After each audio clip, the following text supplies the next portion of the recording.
Welcome back mga kaaldab. Ito na naman po ang inyong lingkod, si Mr. Destiny. At ang pag-uusapan nga po natin itong mga kumakalat na wala po daw talaga real talk to sa Thailand si Maine Mendoza. Bagkus may mga nagsasabing baka nasa Canada na nga ito dahil kamakailan lang iaanunsyo na napupunta sa Canada. Siguro mga kaaldab may mga bagay-bagay po na kumbaga sobrang busy si Maine Mendoza sa pag-aasikaso ng mga kaganapan, di po ba? Kung titignan nyo mga kaaldab, hindi po imposible yung mga kumakalat na si Mengay ay pupunta ng Canada. Di po ba? Kung matatandaan nyo yung Hello Love Goodbye, yung 2019, pumunta si Mengay sa Hong Kong. Real talk to. At ang nagsabi pa niyan si Jorus sa bagay mga kaaldab. Matagal na kumbaga. Pagka kasi matagal na, marami na nagre-react. Marami nang nagsasabi na hindi totoo yan, fake news yan. Pero yung mga ina-update ko, ang daming ebidensya at resibo. Hindi lang pwede nating ibalik. Di po ba? Marami akong mga video na kung saan dapat pinapakita na natin. Pero kasi wala na Kumbaga pag pinapakita ko yon, nagre-react lang sila na kumukuha lang daw po ako ng simpatya. Di po ba? Kaya nga sabi ko sa mga followers natin, since 2015 hanggang 2019 pa lang ito.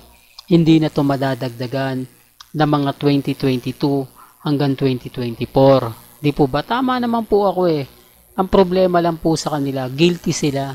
Naghahanap sila ng update, hindi naman sila binibigyan. Ito yung pinaka-latest post ni Mengay sa kanyang Facebook. Bakit ito yung pinost ni Maine? Kasi ito, simple lang. Walang masasaktan, walang taong kumbaga magseselos, di po ba? Yung tipong, ba't ito naman yung pinost mo? Pansin nyo lahat ng post ni Maine, kundi Itbulaga, promotion po ng mga endorsement niya. Real talk. Yung birthday nga ni Nanay Dab, hindi niya na pinost kasi alam niya na may mga bagay-bagay po na pagpipiestahan lang to ng mga Armain at Main Fanatics. Tapos sasabihin ng Main Fanatics, Armain updated sila. Common sense na lang po. Hirap nga po silang kumuha ng update kay Mengay. Kahit po sa TV5 Studio, pag tinatawag nga pong Mrs. Atayde, hindi nga po ganun lumilingon si Main. Maliban lang po pag nasa front siya, yung tipong siya yung nakasalang. Siya yung host na kumbaga po pwede, pero yung off-cam, yung palatastas na sa TV, yung nakaupo na sila, nagkukwentuhan, itarain yung tawagin na Mrs. Atayde, hindi kayo lilingunin. Real talk to, base po ito sa mga nakapanood. Base po ito ng mga Aldab Nation na pumunta sa TV5 na nakisimpatya, hindi po ba? Kaya nga sabi ko sa inyo, hindi ako namimilit. May kanya-kanya tayong opinion, may kanya-kanya tayong pananaw. Ang sa akin lang naman po, nagbibigay lang naman po tayo ng mga ganap. Di po ba? Ngayon, kung sa tingin nila na fake news yan si Mr. Destiny, wala naman pong problema yon. Hindi naman po tayo yung tipo na ipupush natin para lang makakuha ng simpatya, yung ipipilit natin yung sarili natin sa kanila. Di po ba? Gayong wala naman pong katotohanan yung mga pinambabasag nila sa akin. Kung wala na pong Aldab, di sana maaga pa tapos na, di po ba? Kanino nga po ba kami kumakapit? Siyempre sa pamilya Mendoza at pamilya Polcarson. Pag dumating na yung point, mga kaaldab, mauunawaan din po ito ng mga taong galit na galit sa akin, galit na galit sa Aldab Nation. Di po ba? Matatapos din po yung sarswela.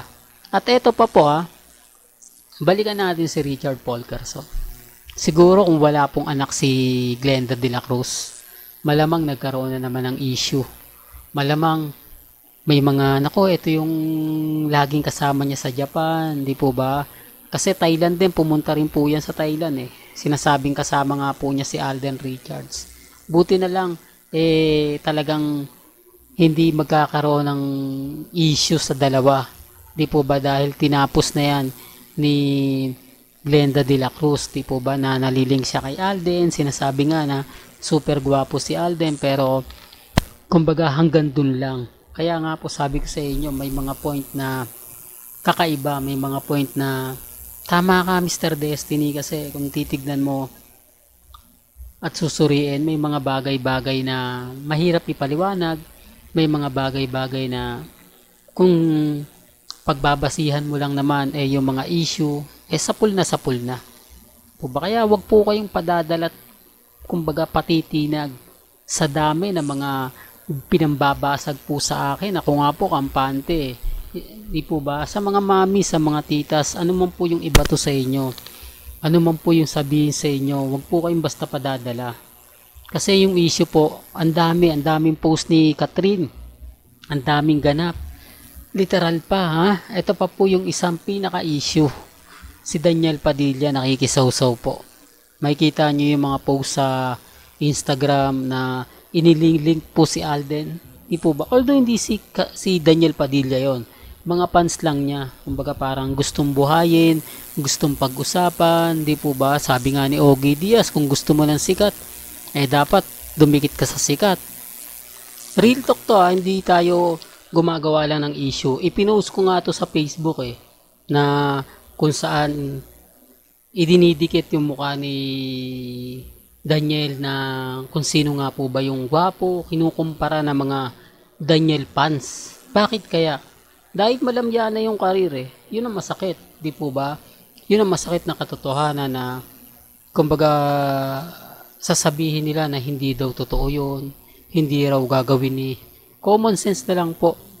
Ang pinakasikat ngayon sa Instagram, sa Twitter, sa Facebook, si Alden Richards. Yan po yung totoo. Yan po yung masasabi natin na ginagawa po ng iba. Tapos ngayon, may makukuwang award na naman si Alden Richards. So, kasama niya si Catherine. Ayun, pinagpepiestan. Pero hindi na natin ina-update yan kasi alam naman po natin puro cut din lang naman po yung makikinabang dyan Sinasabi ko lang po na ginagamit po ng mga fans ni Daniel Padilla si Richard Polcarson para din po sa kaalaman ng lahat na akala nyo porket sikat na sikat yung isa hindi siya manggagamit, tapos sasabihin nila si Alden Richards daw po yung may kasalanan, pero mabait lang si Alden kahit gamitin siya, kahit maraming taong nagsasabi ng ganito, si Alden tahimik lang. Di po ba siya po yung tipo ng artista na masasabi natin real talk to na ubod ng bait. Kumbaga kahit dinadown siya, okay lang kahit gamitin siya, ang importante lang hindi siya nakakasakit, never siyang nang-aapak ng tao para umangat. Di po ba? Yan ang sinasabi natin. Kaya nga po napakaraming blessing na dumarating kay Richard Polcarson. Totoo yan mga kaaldab, lalo na po ngayon na napakaraming issue. Well, hanggang dito na lang po yung updates natin Kaya kung gusto nyo pa po ng pinaka-latest at sariwang update, abay tumutok lang po kayo dito po sa channel ni Mr. Destiny para updated po kayo sa mga latest at sa mga bagong video po na ilalabas po natin maya-maya lang. Hanggang sa muli, salamat po sa panonood at pakikinig.